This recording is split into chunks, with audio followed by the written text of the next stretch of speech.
வணக்கம், அனைவருக்கும் காலை வணக்கம்.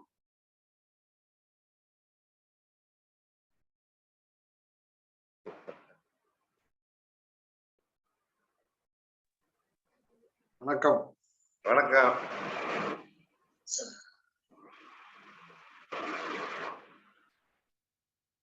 எல்லாம் விட்டாங்களா? இல்ல,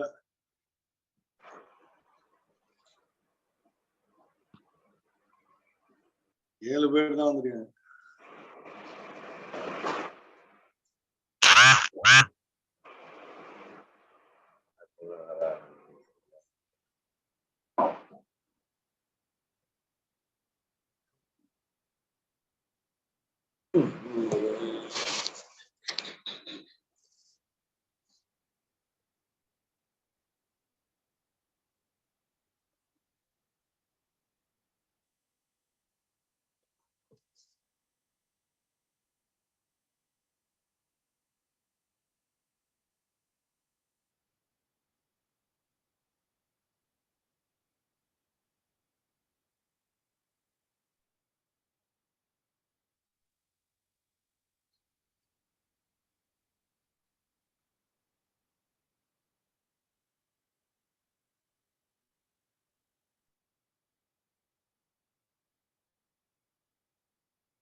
மியூட்ல இருக்கு.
அனைவருக்கும் வணக்கம்.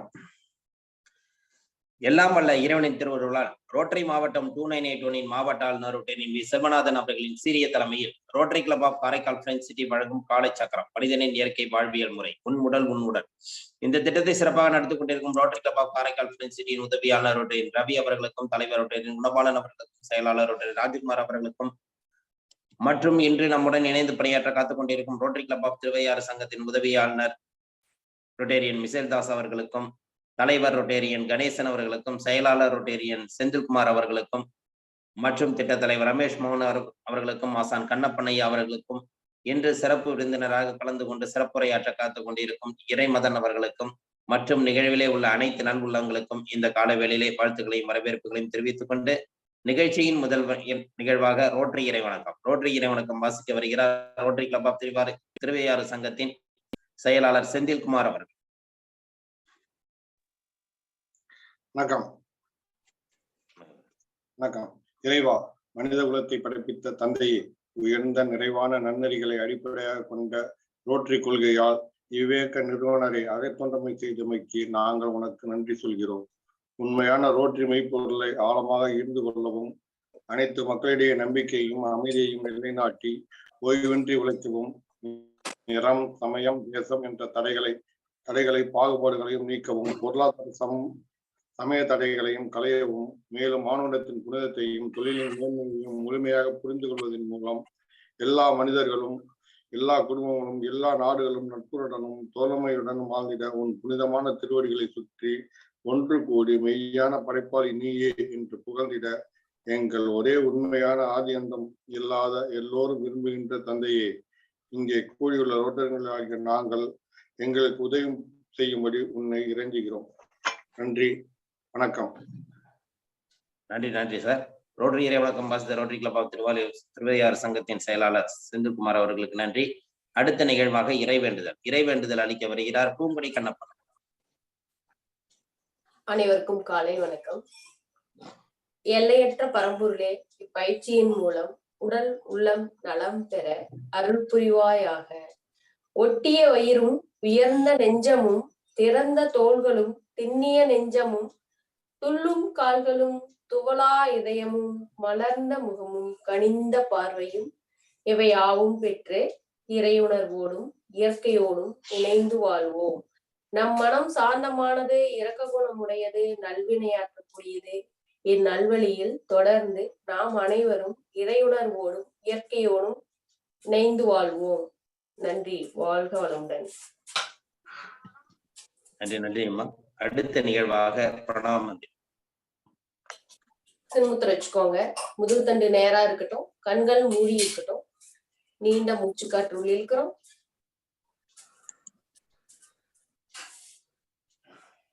ஓ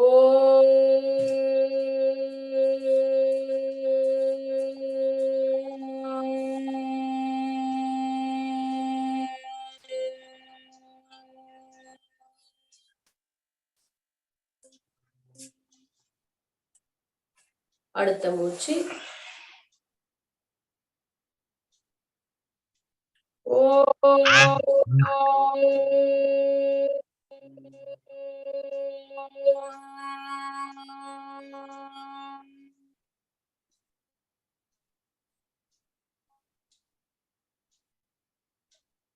அடுத்த மூச்சு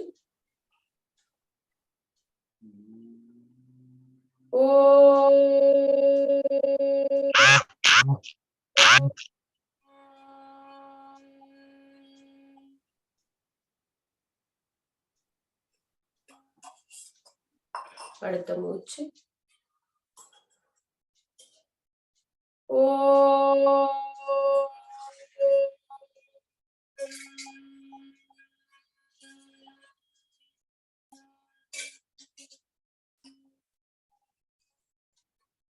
அடுத்த மூச்சு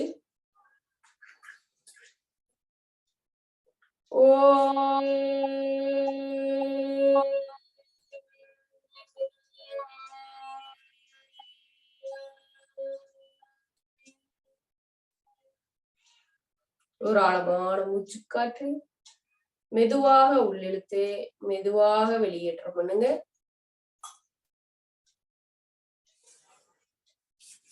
கைகளை நன்றாக உரசி கண்கள் மேல் வைத்து மெல்ல திறந்துக்கலாம்.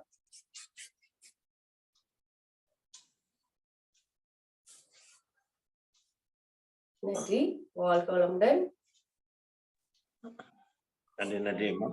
அடுத்த நிகழ்வாக ஆசன பயிற்சி.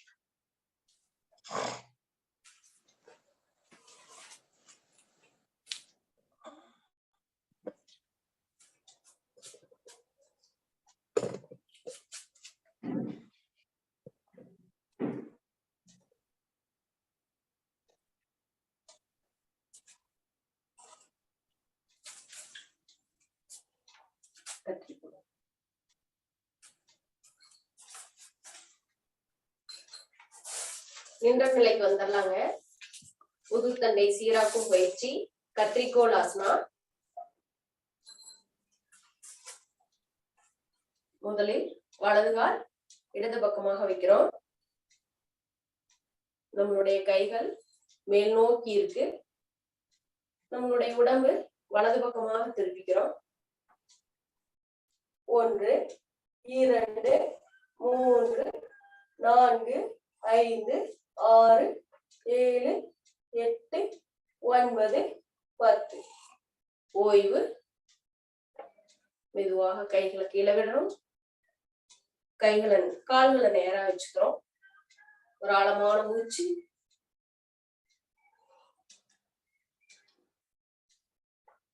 அடுத்ததாக இடது கால் வலது பக்கமாக வச்சுக்கிறோம். கைகள் மேல் நோக்கி போகுது. உடம்பு இடதுபுறமாக திருப்பிக்கிறோம். 1 2 3 4 5 6 7 8 9 10. ஓய்வு. கைகள் மெதுவா கீழே வரது. கால்களை நேரா வச்சுக்கிறோம். ஒரு ஆழமான மூச்சு.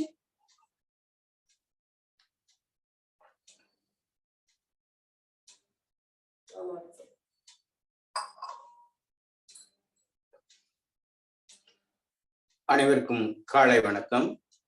அடுத்த பயிற்சியாக படுத்த நிலையில் உருளாசனா.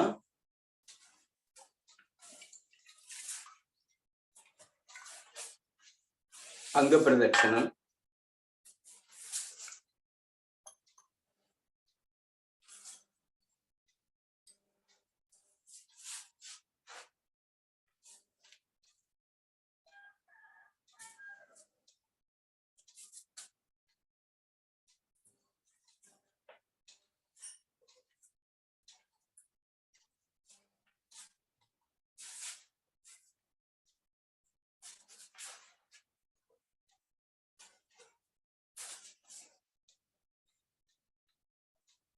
உடலை தளர்வாக விட்டு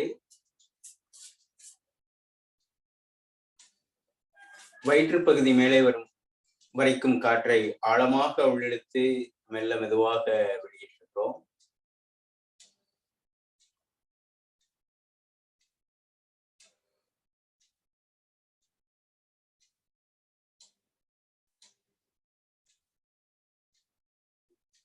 அடுத்ததாக வலது கால் மேல வரட்டும், இடது கை மேல போகட்டுங்க.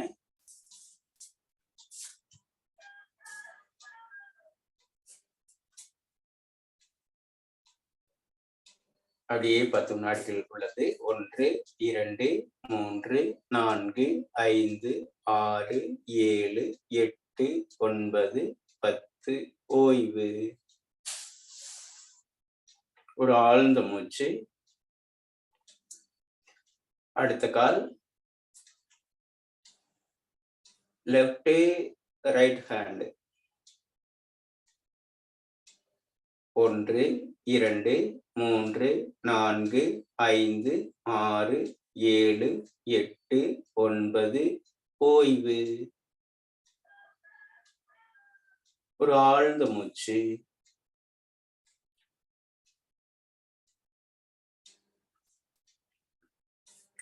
அடுத்ததாக இரு கால்களையும் இரு கைகளும் தரையில் பற்றி இருக்க வேண்டும். கால்கள் நன்றாக சுழற்றுகிறோம்.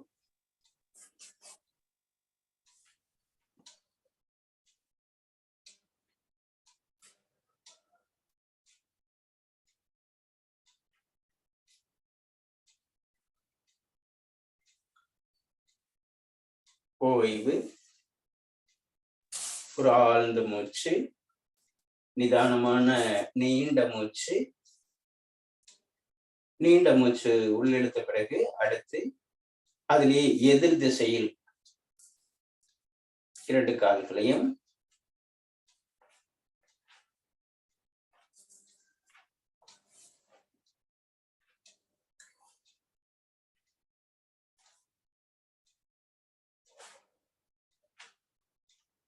ஓய்வு.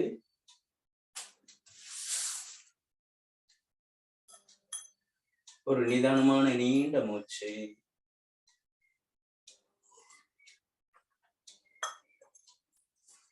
அடுத்ததாக இரு கால்களையும் இணைத்து வைத்து இரு கைகளையும் தரையில் பற்றி வைத்து வட்ட வடிவில்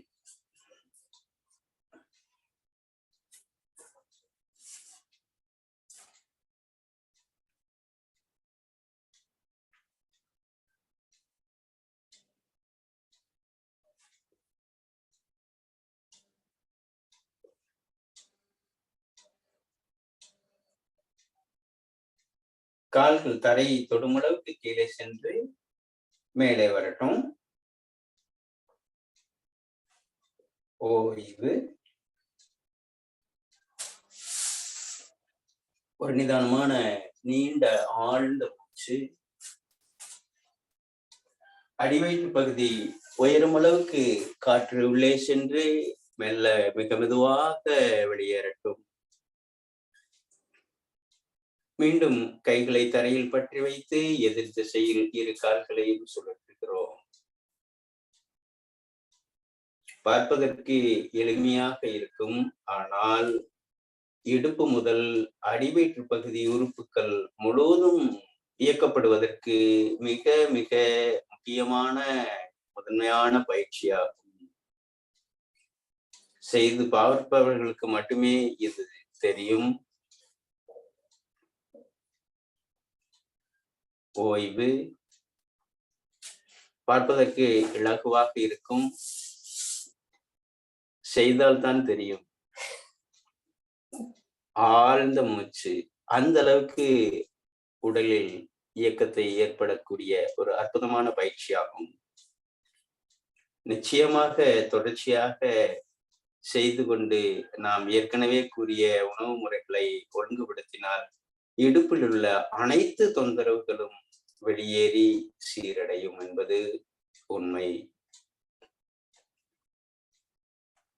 அடுத்ததாக படுத்த நிலையில் கத்திரிக்கோளாசனா.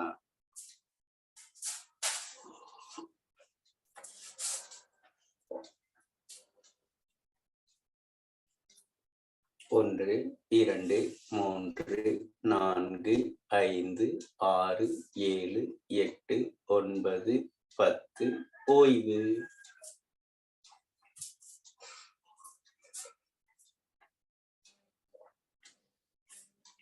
ஒரு நிதானமான ஆழ்ந்த மூச்சு. அடுத்த கால் மாற்றி சேர்த்துக் கொள்ளலாம். 1 2 3 4 5 6 7 8 9. ஓய்வு.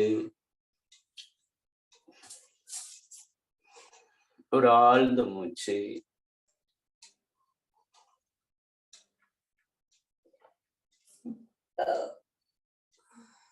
அப்படி இடது காலை வலது கால் கட்டையவர்களுக்கும் அடுத்தவர்களுக்கும் நடுவில் வைத்து குதிகாலை வைத்து இடப்புறமாக கால்கள் சாய்ந்துள்ளது. தலை வலப்புறமாக போகிறது. மூலாதாரம் மேலே உள்ள ஆஞ்ஞை சக்கரத்துக்கு ஒரு நேர்கோட்டில் அமையக்கூடிய நிலையை ஏற்படுத்தும். ஓய்வு. மேலும் கீழும் சரியானாலே முதுகுத்தண்டு நடுவில் இருக்கக்கூடிய பகுதி முழுவதும் சரியாகும். அப்படிப்பட்ட ஒரு அற்புதமான எளிமையான வேதாந்திரி மகரிஷி ஐயாவுடைய உருவாக்கத்தில் வந்த பயிற்சியாகும் இது. அதை உள்வாங்கி அதை நடைமுறைப்படுத்தி நாங்களும் வெளிப்படுத்துகிறோம். அப்படிப்பட்ட ஒரு எளிமையான பயிற்சியாகும் இப்பயிற்சி. அடுத்த கால்.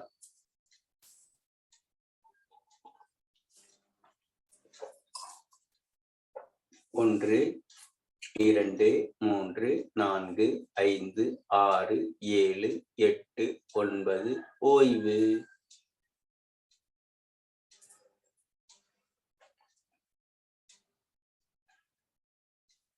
காற்றை உள்ளிழுக்கும் பொழுது வயிற்று பகுதி மேலே வரட்டும். காற்று வெளிவிடும் பொழுது வயிற்று பகுதி கீழே போகட்டும். இதுவே முறையான மூச்சு, ஆழ்ந்த மூச்சு. அடுத்ததாக கவிழ்ந்து படுத்த நிலையில்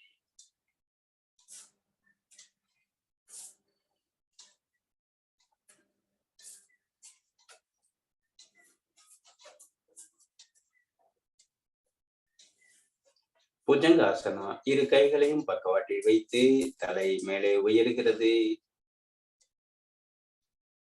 1 2 3 4 5 6 7 8 9. ஓய்வு.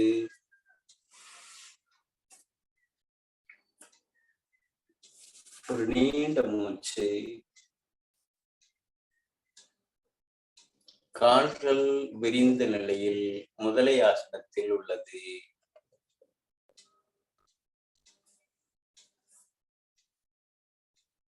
அடுத்ததாக இரு குதிகால்களும் பின்புறமாக ஒரு 10 முறை தொடட்டும்.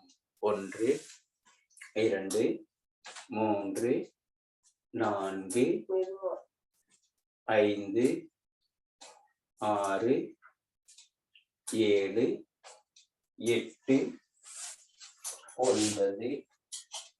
ஓய்வு. அடுத்ததாக முயலாசனா.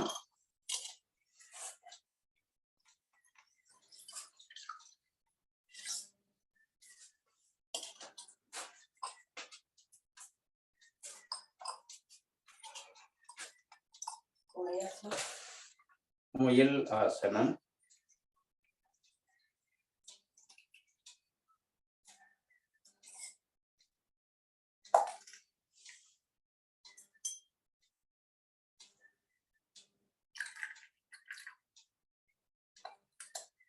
ஓய்வு.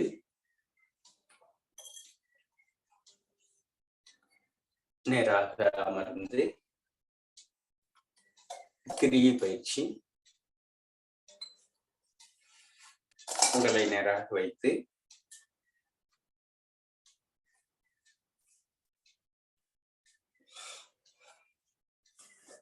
அப்படி இரு கைகளையும் தோள்பட்டையில் வைத்து 1 2 1 2 1 2 1 2 1 2 1 2. ஓய்வு. உடலும் தலையும் நேர்கோட்டில் வைத்து இறுக்கமில்லாமல் வைத்து ஆனந்த முத்திரை வைத்து ஆழ்ந்து நிதானமான நீண்ட மூச்சு.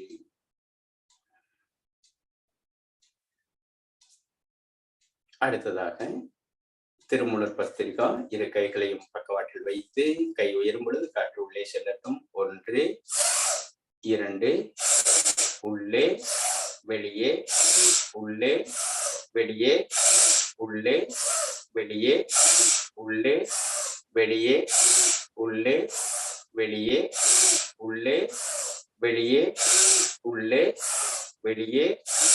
ஓய்வு.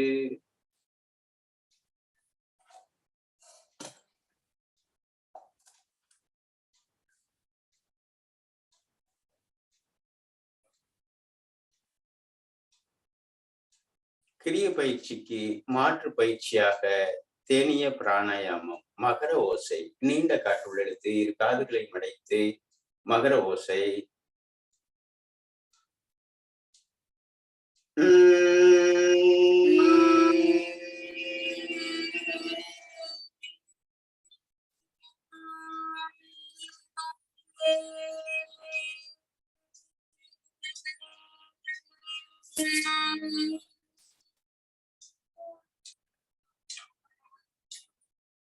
முறையா மீண்டும் ஒரு முறை.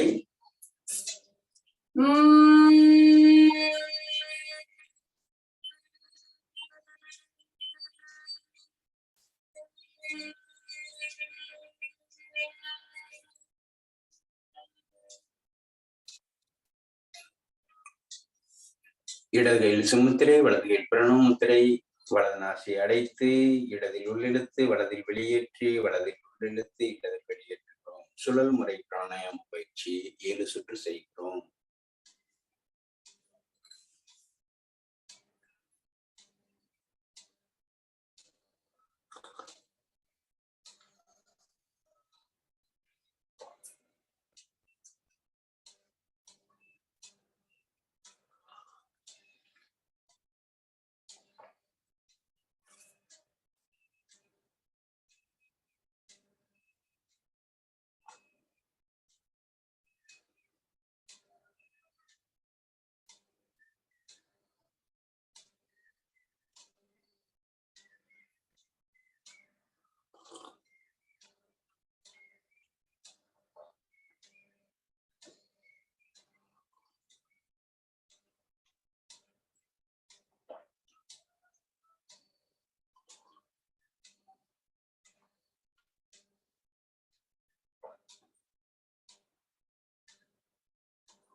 7 முறை செய்த பிறகு ஒரு ஆழ்ந்த மூச்சு, சுவாசத்தை கவனிக்கிறோம்.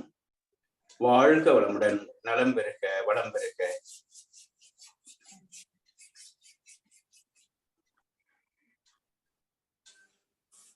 நன்றி நன்றி அம்மா.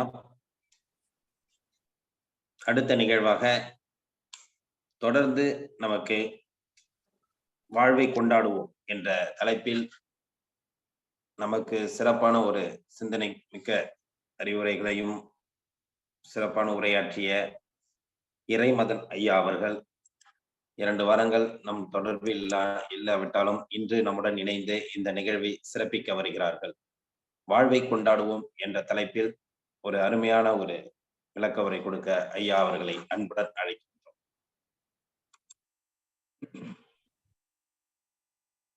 வாழ்க வையகம், வாழ்க வையகம், வாழ்க வளம்.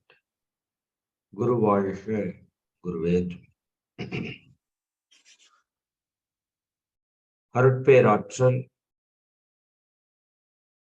அருட்பேராற்றல் இரவும் பகலும் எல்லா நேரங்களிலும் எல்லா இடங்களிலும் எல்லா தொழில்களும் உறுதுணையாகவும் பாதுகாப்பாகவும் வழி நடத்துவதாகவும் அமையுமாக. ஆசான் அருட்தந்தை வேதாத்திரி மகரிஷி அவர்களே நம்மோடு சூக்குமமாக நிறைந்திருந்து இன்றைய தெய்வீக நிகழ்வுகள் அனைத்தையும் மிக சிறப்பாக நிகழ்த்தி கொடுப்பாராம். வாழ்க வாழ்க வாழ்க வளமுடன். அன்பர்கள் அனைவருக்கும் இனிய காலை வணக்கம். ஐயா அவங்க சொன்னது போல தொடர் சொற்பொழிவு இல்லை, விட்டு விட்டு வர்ற சொற்பொழிவா இருக்கு. சரி, மன்னிக்கணும். சென்ற வாரம் இணைய முடியாம போனதற்கான, ஏன்னா 225வது நாள் சிறப்பா நீங்க நடத்தியிருந்தீங்க. உங்களோட சைடு, ஐயாவோட சைடு ஃபுல் ஃபாலோ அப் சரியா தான் இருந்தது. என்னோட சைடு கொஞ்சம் சிறு தவறால இன்னைக்கு வர முடியல. சரி, மகிழ்ச்சி. இப்போ நாம என்ன பார்த்திருந்தோம் அப்படின்னா, மனிதன் எவ்வாறு தோன்றினான் அப்படிங்கிறதுக்கு ஒரு விளக்கம் கொடுத்திருந்தோம். இப்போ நம்ம லைஃபோட நோக்கம் என்ன அப்படின்னு தெரிஞ்சுக்கணும்னு சொல்லியிருந்தோம் இல்லைங்களா? எனக்கு அதுதான் ஞாபகம் இருக்கு. நம்ம வாழ்க்கையோட நோக்கம் என்னன்னு தெரிஞ்சுக்காம நம்ம வாழ்க்கையை நம்மளால கொண்டாட முடியாதுங்கிறத சிந்திச்சிருந்தோம். சரி, இப்ப நேரடியான விளக்கத்திற்கு வந்துருவோம். நம்ம வாழ்க்கையோட நோக்கம் என்ன அப்படின்னு பார்த்தோம்னா, நம்ம எங்கிருந்து வந்திருக்கிறோம் அப்படிங்கிறது தெரிஞ்சதுன்னா எங்க போகணும் அப்படிங்கறத தெரிஞ்சுக்கலான்னு பேசியிருந்தோம் இல்லைங்களா? சரி, நம்ம எங்கிருந்து வந்திருக்கோம்? 5 அறிவு, 4 அறிவு, 3 அறிவு, 2 அறிவு, ஓரறிவு, தாவரங்கள், அதற்கு முன்னாடி பஞ்சபூதங்கள், அதற்கு முன்னாடி இறைநிலை. எல்லாம் வல்ல இறைநிலையே பஞ்சபூதங்களாக பரிணமித்து 5 உயிர்களாக மலர்ச்சி பெற்று நிறைவாக 6வது அறிவாக மனிதனாக இருக்கிறது. நாமளே யாருங்க? சாட்சாத் இறைநிலையே தான். இதை வைத்துக் கொண்டுதான் நம்ம முன்னோர்கள் சொன்னாங்க, இறைவன் எங்கே இருக்கிறான்னா, இறைவன் தூணிலும் இருக்கிறான், துரும்பிலும் இருக்கிறான், அவன் இல்லாத இடமே இல்லை. அப்ப அவன் எங்கும் இருக்கிறான்னா அவன் தான் எல்லாமாகவும் இருக்கிறான். அப்ப நீங்களாக நானாக இருப்பது யாருங்க? இறைவனே தான். ஏன்னா நம்ம சுற்றி எல்லா உறவுகளும் யாரு? இறைவனே தான். நாம பார்க்கிற எல்லா பொருட்களும் என்ன? இறைவனே தான். இதை வைத்துக் கொண்டுதான் பகவத்கீதையில் ஒரு வாசகம் வந்திருக்கும், நிறைய ஸ்லோகங்கள். அதுல ஒரு ஸ்லோகத்தோட விளக்கம், எவனொருவன் எல்லா பொருட்களிலும் என்னை காண வல்லவனோ அவனை விட்டு நான் விலகுவதில்லை, என்னை விட்டும் அவன் விலகுவதில்லை. அப்படி ஒரு ஸ்லோகம் இருக்கு. எல்லா பொருட்களிலும் இறைவனை காண முடிந்தவர்களை விட்டு இறைவன் விலகுவதில்லை. அப்ப நம்மால எந்த பொருளையுமே இறைவனை காண முடியல. ஏன் காண முடியலன்னா, நாம வந்த வழியில நாம சேர்த்த பதிவுகள் நமக்குள்ள இருக்கிற இறைவனையே நம்ம உணர விடாம செய்தோம். இந்த இடத்த புரிஞ்சுக்கணும். இறைவனை நாம் எங்கேயோ போய் உணர வேண்டிய அவசியம் இல்லை. இறைவன் எங்கே இருக்கிறான்? எங்கும் இருக்கிறான். எங்கும் இருப்பவன் எனக்குள் இருக்கானா? நிச்சயமாக இருக்கிறான். உள்ளம் பெருங்கோயில் ஊனுடம்பே ஆலயம் வல்லற் பிரானாருக்கு வாய் கோபுரவாசல் தெள்ளத் தெளிந்தார்க்கு சிவனே சிவலிங்கம். தனியாக ஒன்று இல்லை. அப்ப இறைவன் எங்க இருக்கா? நமக்குள்ளேயே இருக்கிறான். இப்ப பாருங்க, ஒரு பியூட்டி பாருங்க. நமக்குள்ள இருக்கிற நம்மையே நம்மால தேடி கண்டுபிடிக்க முடியும், உணர முடியல. இதுதான் நம்ம லைஃப்ல இருக்கிற மிகப்பெரிய பிரச்சனை. ஏன் உணர முடியல? அப்படி ஒரு கேள்வி. எங்கேயாவது ஒண்ணு இருக்கிறத உணர முடியலன்னா பரவாயில்ல, எனக்குள்ள இன்னும் ஒரு படி மேல போய் நானாகவே இருக்கின்ற ஒன்றை என்னால் உணர முடியவில்லை. என்ன காரணம்னா, அப்போ ஒரு பியூர் வாட்டர், நல்ல தண்ணி, மழை பெஞ்சு ஓடிட்டு இருக்கு, அது போய் ஒரு சாக்கடையில கலந்து ஓடுதுன்னு வச்சுக்கோங்க. இப்ப அந்த பியூர் வாட்டரோட தன்மை அதில் இருக்குமா? இருக்காது. சாக்கடை கலந்து விட்டது. அப்ப சாக்கடையோட சாக்கடையாவது அது ஓடிட்டு இருக்கு. அது ஒரு நாள் கடலோடு கலக்கும். கடலோடு கலந்து சூரிய ஒளியோடு இணைக்கப்படும் போது அது பியூரிஃபை ஆகி மேல போகும் பாருங்க. அப்ப அது தூய தெய்வீகத்தன்மையை மீண்டும் பெறும், மீண்டும் மழையாக வரும். அது மாதிரி இறைவனே பஞ்சபூதங்களாக இருந்த வரைக்கும் எந்த கண்டாமினேஷனும் ஆகல. இன்னும் ஓரறிவு தாவரமா இருந்த கூட நாம எந்த விதத்திலையும் கெட்டு போகல. எப்ப நம்ம 2 அறிவு புழுவாக மாறினோமோ அப்பவே என்ன ஆகி போச்சுங்க? புழுவனோட வேலை என்ன? எந்த தாவரத்திலிருந்து வந்ததோ அந்த தாவரத்தையே சாப்பிட்றதுக்கு ஆரம்பிக்கும் இல்லையா? அப்பதான் ஒரு கர்மா அங்க கிரியேட் ஆகுது. இன்னும் தாவரத்தை சாப்பிட்டா கூட பரவாயில்ல, அந்த தாவரம் இல்லாத போது ஒரு புழு இன்னொரு புழுவையே சாப்பிடும். ஏன்னா அது உயிர் வாழ்ந்தாகும். அப்பதான் உயிர்கொலை என்றே ஒன்று ஆரம்பித்தது. சரி, வேற வழி இல்லையா? அதுகளுக்கு வேற வழி இல்லை, புழுக்களுக்கு வேற வழி இல்லை. உணவு சமைத்து சாப்பிட அதுக்கு தெரியாது. ஆனா உயிர் வாழ்ந்தாக வேண்டிய கட்டாயம். அப்ப என்ன பண்றது? இலை தலைகள் இருந்தா அதை சாப்பிடுது. வேற வழி இல்லை, இலைத்தலை இல்லை அப்படிங்கிறப்போ இன்னொரு உயிரையே பிடித்து சாப்பிடுற அளவுக்கு அதனுடைய தன்மை மாறி போகுது. அங்க வருது ஒரு 4 குற்றங்கள். நல்ல மனதில் வைத்துக் கொள்ளுங்க. மனிதன் செய்யற அத்தனை குற்றங்களுக்கு அடிப்படை இந்த 4 குற்றங்கள் தான். இபிகோ செக்ஷன் அப்படின்னு சொல்றாங்க இல்லைங்களா? இந்தியன் பீனல் கோட் இல்ல, உலகம் முழுக்க இருக்கிற அத்தனை சட்டங்களை எடுத்து ஆராய்ச்சி அலாசி நீங்க சிந்திச்சு பாத்தீங்கன்னா இந்த 4 குற்றத்தை தவிர வேற குற்றம் இருக்கிறதுக்கு வாய்ப்பே கிடையாது. மகிழ்ச்சி சொல்றாங்க அப்படி. ஒன்று, பிற உயிரை வதைத்தல். பிற உயிரை வதைத்தல், துன்புறுத்துதல் அர்த்தம். 2வது, பிற உயிரை கொலை செய்தல். சரிங்களா? உயிரை பறித்தல்.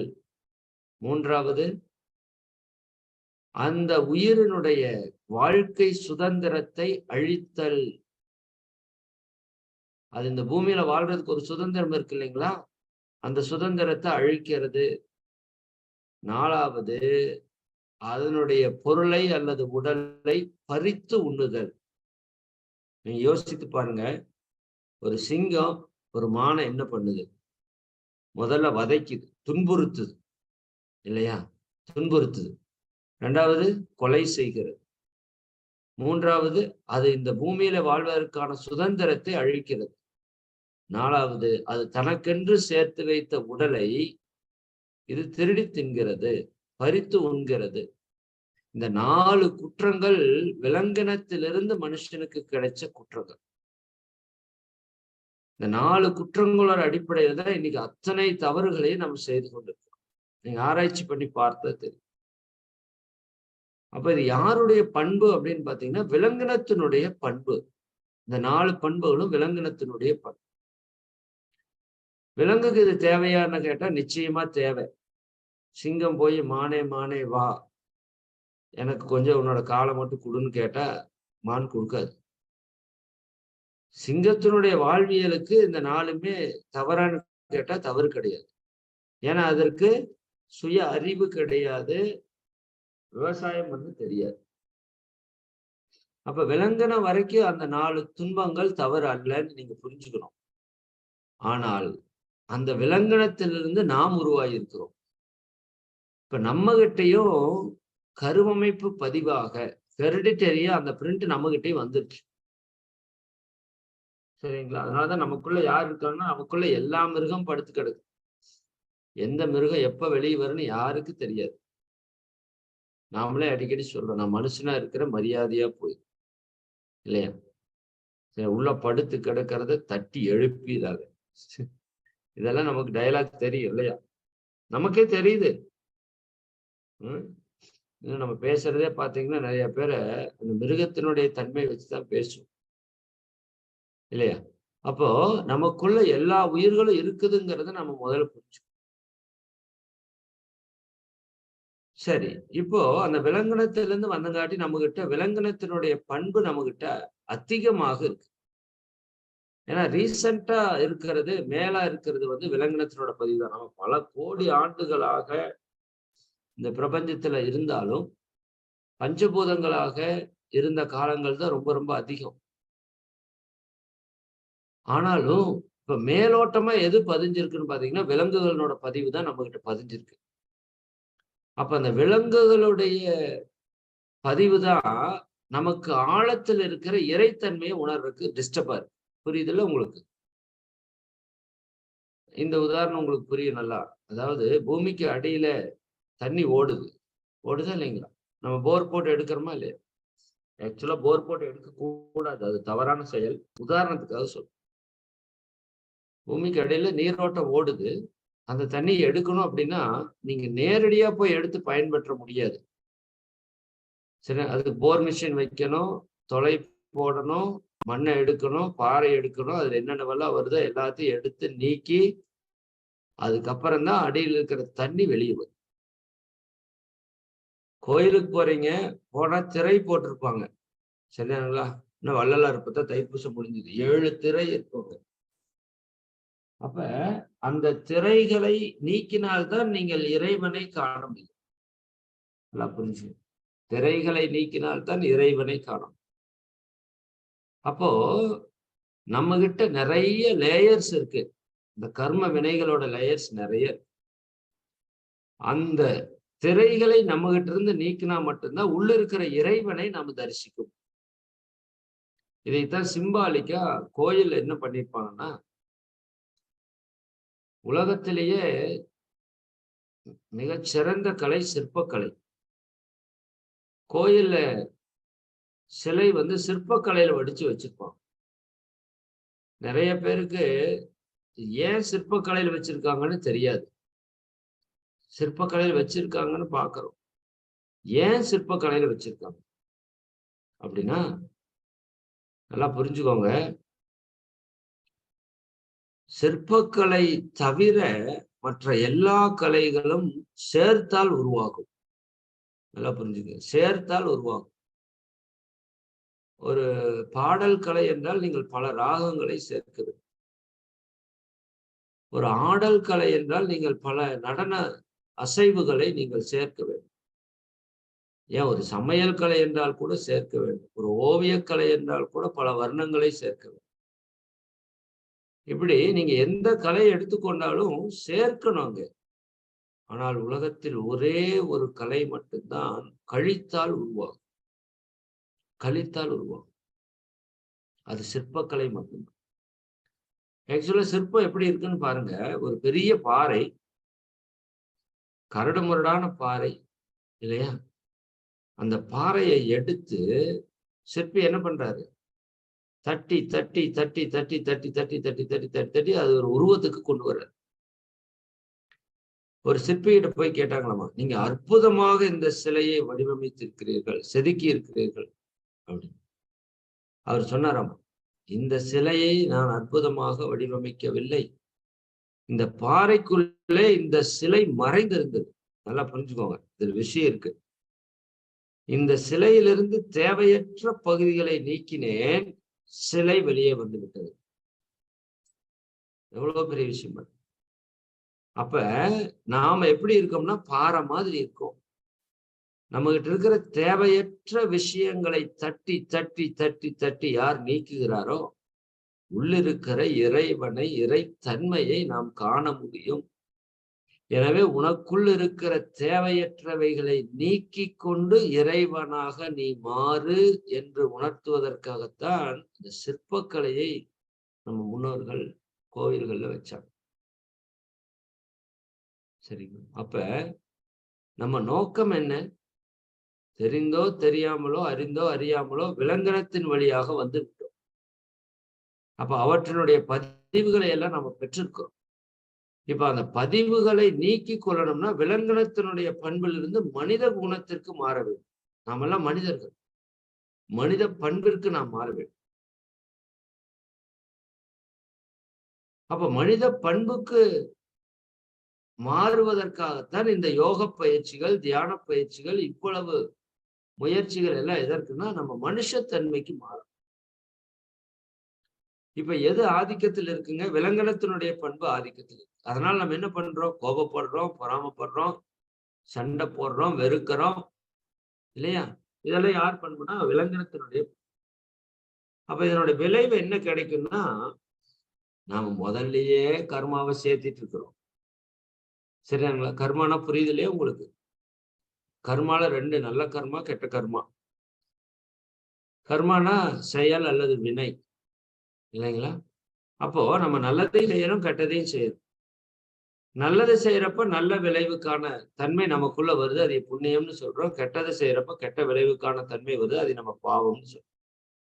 அப்ப நம்ம எதனுடைய தொகுப்புன்னு பாத்தீங்கன்னா பாவ புண்ணியத்தினுடைய தொகுப்பு நீங்களும் நான். அப்ப இந்த பிறவி எதற்காக எடுத்திருக்கிறோம்?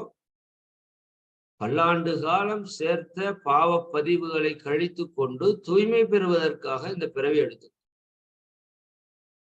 மகரிஷி அழகா ஒரு கவியை சொல்லுவாங்க.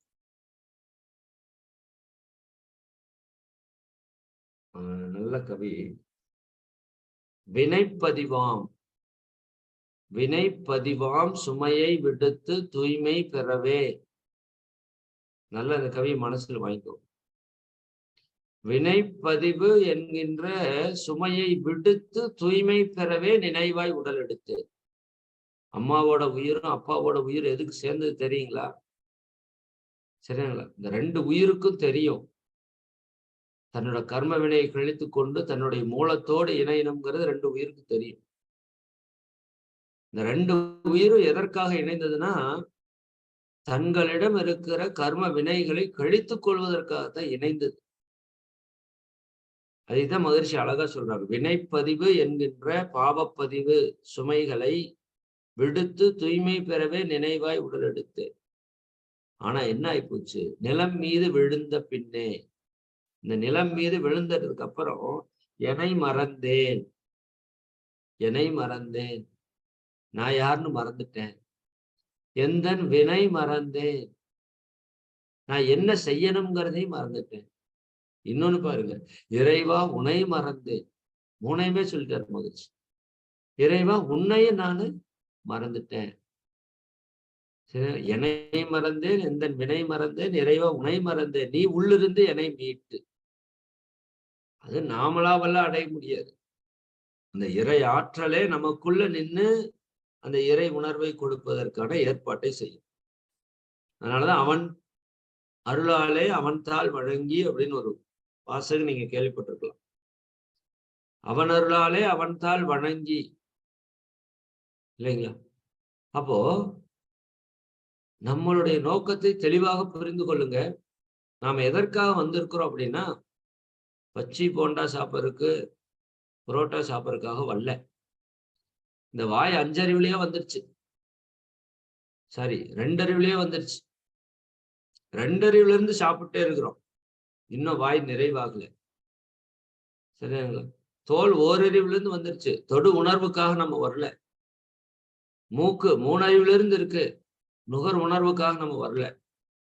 கண்கள் 4 அறிவுல இருந்து இருக்கு, காதுகள் 5 அறிவுல இருந்து இருக்கு, இதுக்கெல்லாம் நாம வரல. நமக்கு 6 அறிவு இருக்கு. நல்லா புரிஞ்சுக்கோங்க. இந்த இடத்துல ஒரு சீக்கிரட்டை நான் உங்களுக்கு சொல்றேன். அதாவது உங்களுக்கு ஓரறிவு. தோல் இருக்கா? தோலுக்கு என்ன கொடுத்தா சந்தோஷம்? வெயில்ல போயிட்டு இருந்தீங்கன்னா நிழல கொடுத்தா சந்தோஷம் இல்லையா? ரொம்ப குளிரா இருந்தா கொஞ்சம் வெப்பத்தை கொடுத்தா சந்தோஷம். கொஞ்சம் வலியா இருக்குதுன்னா லைட்டா அழுத்தி விட்டா சந்தோஷம். அப்ப தோலுக்கு என்ன கொடுத்தா சந்தோஷம்னு உங்களுக்கு தெரியுமா? நல்லா தெரியும். நல்லா தெரியும். சரி, 2வது அறிவு நாக்கு இருக்கா? நாக்குக்கு என்ன கொடுத்தா சந்தோஷம்? அதுக்கு நல்ல பிரியாணி கொடுத்தா நல்ல சந்தோஷம் இல்லையா? சரி, நல்ல சாப்பிட கொடுத்தா நல்ல சந்தோஷம். சரி, 3 அறிவு மூக்கு இருக்கா? மூக்குக்கு என்ன கொடுத்தா சந்தோஷம்? நல்ல வாசனை, நல்ல மலர்களுடைய வாசனை இல்லையா? கொடுத்தா சந்தோஷமா இல்லையா? சந்தோஷம். 4 அறிவு கண்ணுக்கு என்ன கொடுத்தா சந்தோஷம்? கண்ணுக்கு என்ன கொடுத்தா சந்தோஷம்? நல்ல டிவி, நல்ல படம், இல்ல நல்ல இயற்கை காட்சிகள், இறை காட்சிகள், அதெல்லாம் பார்க்கறது ரொம்ப ரொம்ப சந்தோஷம். சரி, 5 அறிவு காதுக்கு என்ன கொடுத்தா சந்தோஷம்? நல்ல பாடல்கள், நல்ல இசைகள், அல்லது நல்ல சொற்பொழிவுகள் கேட்டா சந்தோஷம். சந்தோஷமா இருக்கா இல்லையா எல்லாருக்கும்? சரி, இப்ப வாங்க, நம்மகிட்ட 6வது அறிவு இருக்கா? அதுக்கு என்ன கொடுத்தா சந்தோஷம் சொல்லுங்க பாப்போம். அதுக்கு என்ன கொடுத்தா சந்தோஷம்? அதுதான் சார் தெரியல. சரிங்களா? ஒருத்தர் கம்பெனி கொடுக்குறாரு, அது கொஞ்ச நேரத்துக்கு சந்தோஷமா இருக்கு, அப்புறம் சந்தோஷம் போயிடுச்சு. ஒருத்தர் ஸ்கூலுக்கு போய் பாக்குறாரு, ஃபர்ஸ்ட் ரேங்க் வாங்கி பாக்குறாரு, கொஞ்ச நேரம் சந்தோஷமா இருக்கு, அப்புறம் அடுத்தது போயிடுச்சு. ஒருத்தர் கல்யாணம் பண்ணி பாக்குறாரு, போவா சந்தோஷம் வந்துருமான்னு, அப்புறம் சுத்தமா போயிடுச்சு இல்லைங்களா? குழந்தை பிறந்தா சந்தோஷம் வந்துன்னு நினைக்கிறோம், கொஞ்ச நாளைக்கு இருக்கு, அப்புறம் காணாம போயிடுச்சு. இப்படி நம்ம 6வது அறிவுக்கு நம்ம வாழ்நாள் முழுக்க பல தீனிகளை போடுறோம். அது எந்த தீனிலையுமே திருப்தி ஆக மாட்டேங்குது. இன்னும் இன்னும் இன்னும் இன்னும்னு போயிட்டே இருக்கு. சரிங்களா? 50,000 சம்பாதிக்கிறவர், சரிங்களா, மாசம் 1 லட்சம் சம்பாதிச்சா திருப்திங்கிறாரு. 1 லட்சம் வந்துருச்சு. இப்ப 2 லட்சம் சம்பாதிச்சா திருப்திங்கிறாரு, வந்துருச்சு. இப்ப 5 லட்சம் சம்பாதிச்சா திருப்திங்கிறாரு. இது திருப்தி அடையுமானா அடையாது. நான் இன்னைக்கு சொல்றேன், எழுதி வச்சுக்கோங்க. பொருள் வாழ்க்கையில உங்களால் திருப்தி அடைய முடியாது. இது சத்தியம். யாருங்க? உலகத்தின் மிகப்பெரிய பணக்காரர், அவரால கூட போதும் என்று பொருளிலே நிறுத்த முடியாது. அவருக்கே முடியாதுன்னா உங்களுக்கு எனக்கு எப்படின்னு பாத்துக்கணும். ஏன்பா முடியாது அப்படின்னா, இந்த 5 புலன்கள் இருக்கு பாருங்க, இது எல்லை உடையது இல்லையா? நம்மளோட தோல், நாக்கு, மூக்கு, கண், காதெல்லாம் எல்லை இருக்கா? இவ்வளவுதான். அப்ப எல்லை உடைய ஒன்றிற்கு எல்லை உடைய ஒன்றை நீங்க கொடுத்தீங்கன்னா திருப்தி அடைஞ்சிரும். 6வது அறிவாக இருப்பது நம்முடைய மனம். மனம், மனதிற்கு எல்லை இருக்கா? சொல்லுங்களேன் பார்ப்போம். மனசுக்கு எல்லை இருக்கா? கிடையாது. மனசுக்கு எல்லை கிடையாது. புரியுது? அப்ப எல்லை அற்ற ஒன்றிற்கு எல்லை அற்ற ஒன்றை கொடுத்தால் மட்டுமே அது திருப்தி அடையும். இன்னைக்கு மனசில் வச்சுக்கோங்க. சரிதானுங்களா? இதுதான் வாழ்க்கையோட நோக்கம். 6வது அறிவு இல்லை என்றால் உங்கள் வாழ்நாள் முழுக்க நிறைவடையாது, திருப்தி அடையாது. அப்ப 6வது அறிவுக்கு என்ன கொடுக்கணும்னே தெரியல நமக்கு. 6வது அறிவுக்கு இறைவனை கொடுக்க வேண்டும். இறைவன் தான் எல்லையற்றவன். அல்லான்னு சொல்றோம் இல்லையா? சரி, ஈடு இணையற்ற பொருள். அந்த இறைவனை கொடுத்தால் மட்டுமே நம்முடைய மனம் அமைதி பெறும், நிறைவு பெறும். அது வரைக்கும் எத்தனை கோடி, எத்தனை புகழ், எத்தனை பொருள், எதை கொடுத்தாலும் அது தின்னுட்டு அடுத்தது என்னன்னு தான் கேட்கும். செய்ய வேண்டான்னு சொல்லல, பொருள் வேண்டான்னு நான் சொல்லல. பொருளால் உங்கள் வாழ்க்கை நிறைவடையாது என்பதை புரிந்து கொண்டு பொருளிலே ஈடுபடுங்கள் சொல்றாங்க மகான். அதனாலதான் சொன்னாங்க, போதுமென்ற மனமே பொன் செய்யும் மருந்து என்று சொன்னார். புரியுதா? அப்ப 6வது அறிவுக்கு என்ன கொடுக்கணும்னே தெரியல, ஆனா வாழ்க்கை சந்தோஷமா இருக்குன்னு நினைக்கிற அளவுக்கு சூழல் வந்து போச்சு. இப்ப 6வது அறிவுக்கு என்ன கொடுக்கணும்? இறைவனை கொடுக்க வேண்டும். அந்த இறை தன்மையோடு இதை இணைக்க வேண்டும். அப்ப எல்லையற்ற மனதை எல்லையற்ற இறைவனோடு இணைக்கும் போது அடையக்கூடிய இன்பத்திற்கு பேரு பேரின்பம் என்று பெயர். நல்லா புரிஞ்சுக்கோங்க. நிறைய பேர் என்ன நினைக்கிறாங்கன்னா, சாமியாரா போயிடுறாங்க, எல்லாத்தையும் விட்டுட்டு போயிடுறாங்க அப்படி நினைக்கிறாங்க. சத்தியமா கிடையாது. நாம் இந்த உலக வாழ்க்கையில் அனுபவிக்கிற இன்பங்கள் சிற்றின்பங்கள், அற்பமான இன்பங்கள், நிலையற்ற இன்பங்கள். இன்னும் ஒரு படி சொல்ல போனா அந்த இன்பத்துல கொஞ்சம் அதிகமா போனீங்கன்னா துன்பமாவே மாறி போயிடும். சாப்பிட்றோம், இட்லி நல்லா இருக்கு, சட்னி சாம்பார் நல்லா இருக்குன்னு நாளுக்கு 7 சாப்பிட்டீங்கன்னா துன்பம். டிவி பார்க்குற 2 மணி நேரத்துக்கு 10 மணி நேரமா பார்த்தீங்கன்னா கண்ணெல்லாம் அவிஞ்சு போயிடும். பாட்டு கேட்கறதுக்கு நல்லா தான் இருக்கு, 4 மணி நேரம் கண்டினியூவா கேட்டீங்கன்னா காது டமார் ஆயிடும். புரியுதா இல்லைங்க? மல்லிகைப்பூ வாசனை நல்லா தான் இருக்கு, 1 கிலோ மல்லிகைப்பூ மூக்குக்கு முன்னாடி கொண்டு கட்டி விட்டா மயக்கம் போட்டு விழுந்துருவீங்க. அப்ப இந்த உலக இன்பங்கள் எல்லாம் சிற்றின்பம். ஒரு குறிப்பிட்ட அளவுக்கு இன்பத்தை கொடுக்கும், அளவுக்கு மீறினீங்கன்னா துன்பமா மாறி போயிடும். அப்ப இதுல அளவு முறையோடு இருக்கணும். ஆனால் இறைவன் இன்பம் அது பேரின்பம். எப்பேற்பட்டதுங்க? பேரின்பம். அந்த பேரின்பத்தை அடையிறதுக்கு தான் நீங்களும் நானும் வந்திருக்கிறோம். சாமியாராருக்கு வரல. சாமி யார் என்று உணர்ந்தவன் சாமியார். இன்னைக்கு அந்த வார்த்தையே மீனிங் இல்லாம போச்சு. யார் எடுத்தாலும் சாமியார், காவி கட்டினவங்க எல்லாம் சாமியார். அப்படி கிடையாது. சாமி யார் என்று உணர்ந்தவன் தான் சாமியார். உணர்ந்தவன் எப்படி இருப்பான்? பேரின்பத்திலே திளைத்து கொண்டிருப்பான். அவனுக்கு இந்த உலகம் பொருள் இன்பம் அல்ல, ஏதாவது தூசுக்கு சமம், தூசுக்கு சமமா இருக்கும். புரியுதா இல்லைங்களா? அப்ப நாம அந்த நிலையை அடையணும். அப்பதான் இந்த பிரச்சனையில இருந்து விடுபட முடியும். அப்ப நம்ம வாழ்க்கையோட நோக்கம் என்னங்க? இறைவனை உணர்வது, பேரின்பத்தை அடைவதுன்னு வச்சுக்கோங்க. நிறைய பேர் இந்த இறைவனை உணர்றதுன்னா ஏதாவது கொட்டையும் மொட்டையும் போட்டு காட்டுக்குள்ள சாமியாரா போறதுன்னு நினைக்கிறாங்க. தவறு. எல்லையற்ற பேரின்பத்தை உணர்வதற்காக நீங்களும் நானும் பிறந்திருக்கிறோம். இது எப்பவுமே மறக்கக்கூடாது. அதனாலதான் இவ்வளவு ஸ்ட்ராங்கா சொல்றேன். எப்பவுமே என்ன ஆகக்கூடாதுங்க? மறக்கக்கூடாது. நான் சென்ற வகுப்புல சொன்னனாங்கிறது ஞாபகம் இல்லை. ஒரு 1 மணி நேர பஸ் பயணம் சொன்னா உங்களுக்கு சரி, சொன்னாலும் நீங்க மறந்துருப்பீங்க, கன்ஃபார்மா தெரியும். ஏன்னா 1 வாரம் கேப் ஆயிடுச்சுல, 14 நாள். எல்லாமே சொன்ன மாதிரி இருக்கு சார் அப்படிங்கிறத இருக்கும் பொதுவா. சரி, ஒரு பஸ் பயணம், சரிங்களா? நீங்க இப்ப எங்க ஊர் திருப்பூர், இங்க இருந்து கோயம்புத்தூர் போகணும்னு வச்சுக்கோங்க. ஒரு 1.5 மணி நேரம் ஆகும். 50 கிலோமீட்டர் தான். அந்த பக்கம் போயிட்டா 1 மணி நேரம் 1.5 மணி நேரம் ஆயிரும்.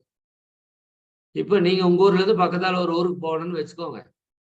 சரிங்களா? உங்க நோக்கம் என்ன? கோயம்புத்தூர் போகணும். சரிதானுங்களா? அப்ப நோக்கம் சரியா இருந்தா தான் நான் எங்க போய் நிப்பேன்? முதல்ல கோயம்புத்தூர் பஸ் வர இடத்துல போய் நிப்பேன். நான் மதுரை பஸ் வர இடத்துல போய் நின்றுட்டேன்னு வச்சுக்கோங்க, எனக்கு 10 நாள் நின்னாலும் கோயம்புத்தூர் பஸ் வராது. புரியுதா உங்களுக்கு? அப்ப நான் என்னோட நோக்கம் என்னன்னு தெரிஞ்சாதான் என்னுடைய செயல் என்னங்கிறத திட்டமிட முடியும். இப்ப நம்மளோட பிரச்சனை என்னன்னா, நோக்கமே என்னன்னு தெரியல. அதுதான் பிரச்சனை. எதுக்கு பிறந்தோம்னே தெரியாம சுத்திட்டு இருக்கோம். சரி, இப்ப கோயம்புத்தூர் பஸ் ஸ்டாண்ட்ல போய் நின்றுட்டேன். கோயம்புத்தூர் பஸ் வந்துருச்சு. ஏறிட்டீங்க, நீங்களும் தான் ஏறிட்டீங்க, நம்ம எல்லாரும் ஏறிட்டோம். இப்ப கண்டக்டர் வந்து நம்ம கிட்ட கேக்குறாரு, சார் எங்க போகணும்? இப்போ நீங்க ஒரு பதில் சொல்றீங்க, மறந்து போச்சு. நல்லா புரிஞ்சுக்கோங்க, மறந்து போச்சு, ஞாபகம் இல்லை அப்படின்னு சொன்னீங்கன்னா கண்டக்டர் என்ன பண்ணுவாரு? சரி, கண்டக்டர் ஒரு ஸ்டெப் தள்ளி நின்னுக்குவாரு பின்னாடி, இல்லையா? ஒரு ஸ்டெப் தள்ளி நின்னுக்குவாரு. சரிப்பா எங்கப்பா ஏறுனேன்னு கேட்பாரு. சார் அதுவும் மறந்து போச்சு சார் அப்படின்னா இம்மீடியட்டா விசில் அடிப்பாரு, இல்லைங்களா? ஒரு பஸ்ஸில் ஏறி எங்கப்பா இறங்குனேன்னா, சார் மறந்து போச்சு சார், தெரியல சார். எங்கேயா ஏறுன, அதுவும் மறந்து போச்சு சார். அவ உடனே இம்மீடியட்டா விசில் அடிச்சு நிறுத்திடுவாரு. நிறுத்திட்டு என்ன சொல்லுவார் தெரியுமா? தம்பி இங்கேயே இறங்கி இந்த ஓரமா நில்லு. நான் ஒரு வண்டிக்கு போன் பண்ணி சொல்லியிருக்கிறேன். இந்த மாதிரி மஞ்சள் சட்டை கருப்பு பேண்ட் போட்டு ஒருத்தர் நிப்பாரு, சரிதானுங்களா? நீங்க வந்து கூட்டிட்டு போங்கன்னு சொல்லியிருக்கிறேன். அவங்க வந்து உன்னை நேரா கூட்டிட்டு போயிடுவாங்க தம்பி. எங்க போகணும் எங்க வரணும் எதுவும் கேட்க மாட்டாங்க. வச்சு செஞ்சிருவாங்க. செய்வாங்களா? மாட்டாங்க. சரிதானுங்களா? ஜஸ்ட் 1 hour டிராவல்லையே நீங்க எங்கிருந்து வந்தீங்க எங்க போறீங்கன்னு தெரியலனா நம்மள என்னன்னு சொல்லுவாங்க? சொல்லுங்க, நீங்க என்னன்னு சொல்லுவீங்க? நீங்க பஸ்ல போற பக்கத்தால ஒருத்தர் அப்படி இருக்காருன்னா என்னன்னு சொல்வீங்க? மென்டல் அப்படின்னு சொல்லுவோம். சொல்லவும் மாட்டோமா? கன்ஃபார்ம் அதானே? சரி, 1 மணி நேர பஸ் பயணத்திலேயே எங்க இருந்து வந்தோம் எங்க போறோங்கிறது தெரியாதவங்க மென்டல்னா, நம்ம வாழ்க்கைங்கிறது மகான்கள் மிக நீண்ட பயணம்னு சொல்றாங்க. இந்த நீண்ட பயணத்துல நமக்கு எங்கிருந்து வந்தோம்னு தெரியல, எங்க போகணும்னு தெரியல. அப்ப நம்மள யாருங்க? சொல்லுங்க. ஏப்பா காலங்காத்தால வந்து மென்டல்னு சொல்றதுக்கா இவ்வளவு தூரம் வகுப்பு எடுக்கிறீங்க? ஆமா, முதல்ல புரிஞ்சுக்கணும் நம்ம மென்டல்னு. சரி, 1 ஹவருக்கு மென்டல்னா 1 ஹவருக்கே மென்டல்னா வாழ்க்கை பயணம் நீண்ட பெரிய பயணம். இதுல தெரியல நம்ம பெரிய மென்டல் ஒவ்வொருத்தரும். இப்ப மென்டலாலதான் இப்ப பிரச்சனை. ஏன்னா பர்பஸ் தெரியல வாழ்க்கையில. சரியானுங்களா? இலக்கு தெரியாத ஒருத்தர் எப்படி போய் அவனுடைய பயணத்தை சரியாக அமைத்துக் கொள்ள முடியும்? அப்போ ஒன்றை சொல்லி நான் நிறைவு செய்கிறேன். சரியா? நம்ம வாழ்க்கையோட நோக்கம் எப்ப வரைக்கும் உங்களுக்கு ஞாபகம் இருக்கணும்? நீங்கள் இலக்கை அடைவது வரைக்கும் ஞாபகம் இருக்கணும். நல்லா புரிஞ்சுக்கோங்க. இந்த ஒரே விஷயம் போது உங்க வாழ்க்கையை மாற்றி புரட்டி போட்டுரும். உங்க வாழ்க்கையை நீங்க ஒவ்வொரு க்ஷணத்தையும் கொண்டாட வச்சிடும். என்ன பண்ணணும்? உங்களுடைய வாழ்வினுடைய நோக்கம் சதா சர்வகாலமும் உங்களிடம் விழிப்புணர்வோடு இருக்க வேண்டும். கோயம்புத்தூர் போகணுங்கிற நோக்கம் எப்ப வரைக்கும் இருக்கணும் சொல்லுங்க? நீங்க கோயம்புத்தூர்ல போய் காலை வைக்கிறது வரைக்கும் இருக்கணும். சார், ஒரு பஸ் ஸ்டாப்புக்கு முன்னாடி மறந்து போச்சுன்னா நடுவுல ரோட்ல நிக்க வேண்டியதுதான். அப்ப உங்களுடைய என்னுடைய வாழ்க்கையுடைய நோக்கம் இறைவனை உணர்வது என்பதை நீங்கள் ஆணித்தரமாக புரிந்து உணர்ந்து கொள்ள வேண்டும். அப்போ என்னுடைய கர்ம வினைகளை கழித்தால்தான் நான் அந்த இறை உணர்வை பெற முடியும். சரி, அந்த கர்ம வினைகள் எப்படி கழியும்? இப்ப எப்படி கழிஞ்சிட்டு இருக்கு? நாமளா எப்படி கழிச்சுக்கலாம்? யோக பயிற்சிகள் எப்படி அதுக்கு சப்போர்ட் பண்ணும்?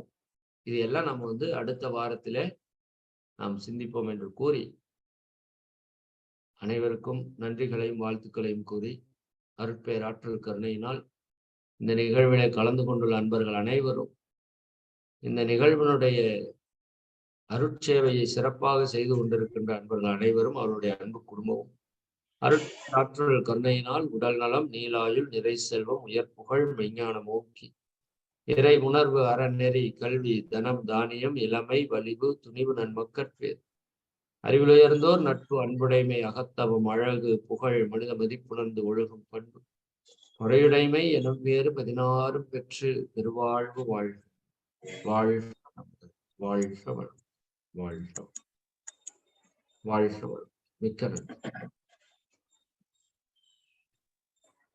நன்றி நன்றி ஐயா. சிறப்பானதொரு நல்ல ஒரு நிகழ்வாக நமக்கு வாழ்வை கொண்டாடுவோம். நாம் யார், நம்முள் என்ன இருக்கிறது, நாம் என்ன செய்து கொண்டிருக்கிறோம் என்பதை பற்றியும்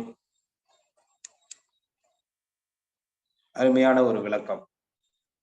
இன்றைய நமக்கு தேடலுக்கு உண்டான ஒரு விளக்கத்தை, வாழ்வை எப்படி நாம் சிறப்பாக அமைக்க வேண்டும் என்பதை தெள்ள தெளிவாக ஒவ்வொரு வாரமும் எங்களுக்கு இடையில் 2 வாரங்கள் விடுபட்டாலும் அதை நிறைவு செய்யும் வகையில் சிறப்பானதொரு நிகழ்வை இன்று அளித்த இறை மதன் ஐயா அவர்களுக்கு நெஞ்சார்ந்த நன்றிகளையும் வாழ்த்துக்களையும் தெரிவித்துக் கொள்கிறோம்.